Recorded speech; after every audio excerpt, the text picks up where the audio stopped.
Morning students, आज हम eco का थर्ड चैप्टर मुद्रा और साख पढ़ेंगे। मुद्रा क्या होती है जिसका इस्तेमाल आप लोग कर रहे हैं, नोट सिक्के वगैरह जिससे देकर आप सामान खरीद रहे हैं, वह है मुद्रा।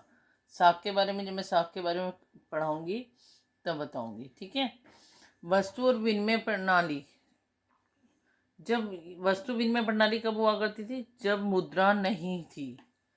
तब भी लोगों को तो ज़रूरत थी सामान की, तब भी वो सामान लेते थे, चीज़ों का इस्तेमाल करते थे। तो मुद्रा थी नहीं, तब वो कैसे करते थे ये देखते हैं। तब वो लोग इस्तेमाल करते थे वस्तु विनिमय प्रणाली का। अब ये वस्तु विनिमय प्रणाली क्या है? विनिमय की वह प्रणाली जिसमें लोग एक चीज़ के बदले दूसरी चीज़ का लेन देन करते थे, वस्तु विनिमय प्रणाली कहलाती थी।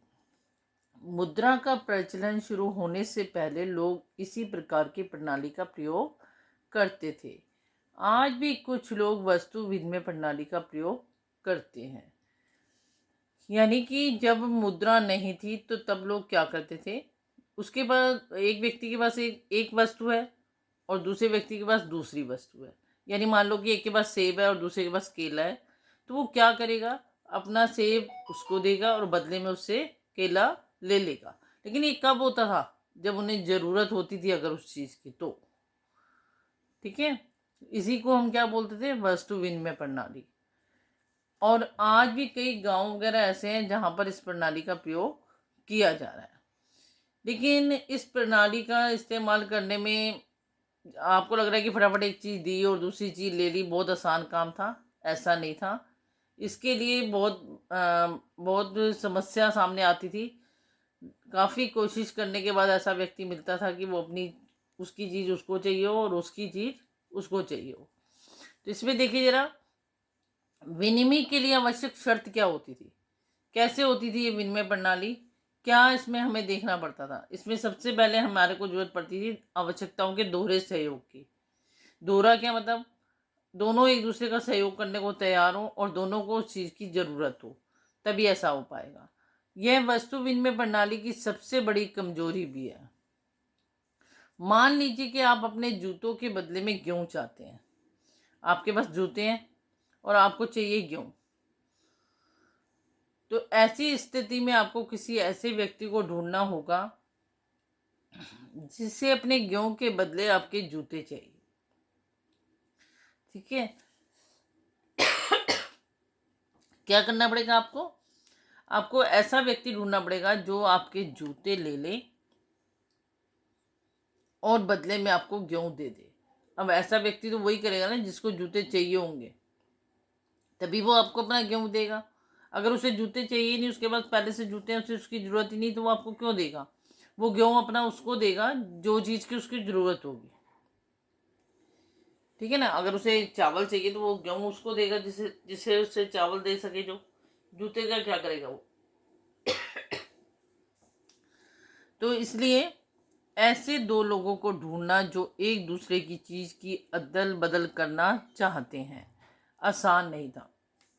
ऐसे व्यक्ति को ढूंढना बहुत ही मुश्किल हो जाता था कि जिसे हमारे सामान की भी ज़रूरत हो और हमें उसके सामान की भी ज़रूरत हो, तभी वो आपस में अदला बदली करेंगे, नहीं तो नहीं करेंगे, ठीक है। तो इसलिए ये कहने को वस्तु विनिमय प्रणाली आपको देखने में आसान लग रही है कि आप फटाफट एक चीज़ देंगे, बदले में कहेंगे ला ये तू ले, मैं ये ले लेता हूँ। लेकिन ऐसा करने में आसान नहीं था। उस व्यक्ति को ढूंढना बहुत ही मुश्किल हो जाता था। फिर आई मुद्रा, ठीक है। जब मुद्रा आ गई तब थोड़ी हमारी जो समस्या थी ये चीज़ों को, व्यक्ति को ढूंढने वाली, वो थोड़ी खत्म हुई।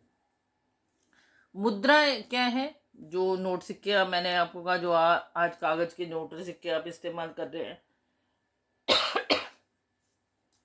मुद्रा के माध्यम से जिसके जरिए हम किसी भी चीज को विनिमय के माध्यम से प्राप्त कर सकते हैं, ठीक है। उन्होंने कहा मुद्रा एक ऐसा माध्यम है जिसे हम किसी भी चीज को व्यापार के माध्यम से, विनिमय व्यापार के माध्यम से हम प्राप्त कर सकते हैं। दूसरे शब्दों में मुद्रा के बदले हम जो चाहे खरीद सकते हैं। आप देखते हैं, आप मार्केट में जाते हैं, पैसे देते हैं, कोई भी आपको चीज़ देने से मना नहीं करेगा। अगर आप जितने की वो चीज़ है आप उसके बदले में मुद्रा दे रहे हैं, नोट दे रहे हैं, सिक्के दे रहे हैं, तो आपको आसानी से वो अपनी चीज़ दे देगा। मुद्रा के तौर पर सबसे पहले सिक्कों का प्रचलन शुरू हुआ। अब जब मुद्रा आई तो सबसे पहले क्या बने? सिक्के बने। शुरू में सिक्के सोने चांदी जैसी महंगी धातु के होते थे। आप अभी भी कोई राजा महाराजाओं की कहानियां सुनते हैं या कोई ऐसे टीवी पे सीरियल देखते हैं या कुछ भी, तो आप क्या देखते हैं? इसको चांदी के इतनी अशरफियाँ दे दी जाए, इतने सिक्के दे दी जाए, सोने के सिक्के दे दी जाए, ऐसी ऐसी बातें सुनते हैं। तो पहले क्या होता था? सोने चांदी के से और महंगी धातुओं के सिक्के बने होते थे। लेकिन अब क्या है? आजकल की अगर हम आधुनिक मुद्रा देखें तो क्या है?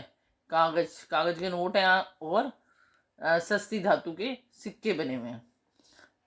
ठीक है, आपसे ये क्वेश्चन पूछा भी जाता है कि आधुनिक मुद्रा क्या है हमारी, तो आप लिखते हैं वहां नोट और सिक्के। सिक्कों और नोटों को सरकार द्वारा अधिकृत एजेंसी द्वारा जारी किया जाता है। अब ये नहीं है कि ये नोट और सिक्के हर एक कोई भी से छाप देगा या किसी भी तरीके से कोई भी बैंक छाप लेगा या कोई भी नोट छाप लेगा या सिक्के बना लेगा, ऐसा नहीं है। अगर कोई ऐसा करता है तो उसे सजा होगी। कौन इसे अधिकृत करता है? हमारी केंद्रीय सरकार ऑर्डर देती है, और तब भारत के करेंसी नोट पर आप नहीं, और तब कौन? भारतीय रिजर्व बैंक। कौन जारी करता है इसे? भारतीय रिजर्व बैंक को के पास ये हक है इन नोटों को छापने, तो उसे सजा होगी।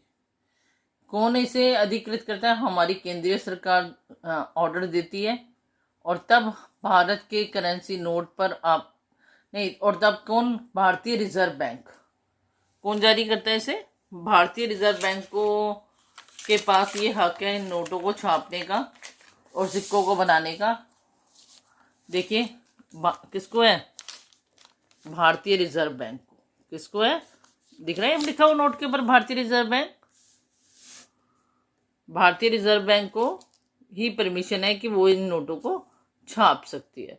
इसके अलावा अगर कोई ये नोट या सिक्के कोई दूसरा बनाएगा, कोई दूसरा बैंक भी बनाएगा, तो उसको सजा होगी। भारत के करेंसी नोट पर आपको एक वाक्य लिखा हुआ मिलेगा जो उस करेंसी नोट के धारक को उस नोट पर लिखी राशि देने का वादा करता है। अब देखिए इस पर एक वो लिखा हुआ होता है कि मैं धारक को 100 रुपये अदा करने का वचन देता हूँ। अब ये 100 का नोट है तो 100 रुपये लिखा हुआ है, जहाँ ये 10 का नोट होगा तो 10 रुपये लिखा होगा, अगर 2000 का है तो 2000 लिखा होगा। तो इसका मतलब क्या है? धारक कौन है? जिसका ये नोट है वो अदा किया जाता है कि उसको ये 100 रुपये की राशि, अगर उसके पास ये है नोट, ये कागज है, तो इसके बदले उसे 100 रुपये दिए जाएंगे या 100 रुपये की चीज़ दी जाएगी। अदा करने का मतलब तभी इसको माना जाता है, क्योंकि अब ऐसे थोड़ा कि मैं एक कागज के ऊपर 100 लिख के दे दूं ये लो तो वो चलेगा क्या? या आप कोई नकली नोट ले लेते हैं, वो चलता है? नहीं। ये भारतीय रिजर्व बैंक द्वारा जारी नोट को ही मार्केट में चलाया जाता है। ये नहीं कि जिस मर्जी कागज पर हम 100 रुपये लिखे, 1000 रुपये लिखे, 2000 रुपये लिखे वो चल जाएगा, ऐसा नहीं होगा। ठीक है, अब इस मुद्रा के आ जाने से क्या लाभ हुए हमें वो देखते हैं। यह आवश्यकता के दोहरे सहयोग से छुटकारा दिलाती है। अब आपने दोहरा सहयोग देखा था कि व्यक्ति ढूंढ रहे हैं जो हमारी चीज ले ले, हम उसकी चीज ले ले, ऐसे व्यक्ति को ढूंढना। अब मुद्रा जब आ गई तो इन सारी मुसीबतों से छुटकारा मिल गया, आराम से पैसे दिए बदले में चीज ले आए। अब आपको कोई चीज खरीदनी होती है, आपको किसी को ढूंढना पड़ता है? नहीं, आप फटाफट मार्केट जाते हैं और जाकर सामान को खरीद लेते हैं। ये कम जगह लेती है और इसे कहीं भी ले जाना आसान है। ठीक है, आप अब कितने भी नोट अपने छोटे से पर्स में डालते हैं और चल देते हैं, या अपनी पॉकेट में डालते हैं चल देते हैं, तो इसे कहीं भी एक जगह से दूसरी जगह पर ले जाना आसान है। मुद्रा को आसानी से कहीं भी और कभी भी विनिमय के लिए इस्तेमाल किया जा सकता है। ठीक है, अब क्या है कि हम इसे अब हमें किससे पूछना, कोई चीज़ खरीदनी है, किससे पूछना पड़ रहा है या क्या है, हम जहाँ भी होते हैं वहाँ फटाफट पैसे निकालते हैं अपनी जेब से और फटाफट या अपने पर्स से हम फटाफट कोई भी चीज़ खरीदते हैं या करते हैं। तो आसानी से हम कुछ भी खरीदने में हमारी ये बहुत मदद कर रही है। आधुनिक युग में कई ऐसे माध्यम उपलब्ध हैं जिसकी वजह से अब करेंसी नोट को भौतिक रूप से ढोने की जरूरत भी नहीं। और अब क्या आ गया है, डिजिटल मनी। ठीक है, अब क्या है, अब तो पैसे जेब में ना भी हो तो कोई बात नहीं, आपको अपने दूसरे व्यक्ति का अगर अकाउंट नंबर पता है और उसे हमारा पता है तो हम फोन के माध्यम से फटाफट उसको नोट भेज देते हैं। ठीक है, उसके अकाउंट में नोट भेजे और उसने हमारे अकाउंट में नोट भेजे। अब वो चाहे हमारे और बाहर भी जाकर हम आप देखते हैं कि पैसे नहीं है तो कार्ड के माध्यम से आप पैसे दे रहे हैं, कर रहे हैं, तो ऑनलाइन पेमेंट कर रहे हैं। तो इस टाइप के आजकल भौतिक रूप से उसे मतलब जेब में उठाकर चलने की भी जरूरत नहीं है आधुनिक युग में। तो ठीक है, तो हम बड़ी आसानी से पैसों का ट्रांसफर इधर से उधर कर रहे हैं। आज के लिए इतना ही, नेक्स्ट क्लास में हम इससे आगे करेंगे और इससे ही जितना आपको समझाया है उसमें से ही मैं क्वेश्चन बनाकर आपको भेजूंगी, आपने अपने रजिस्टर के अंदर उसे करना है। थैंक्स।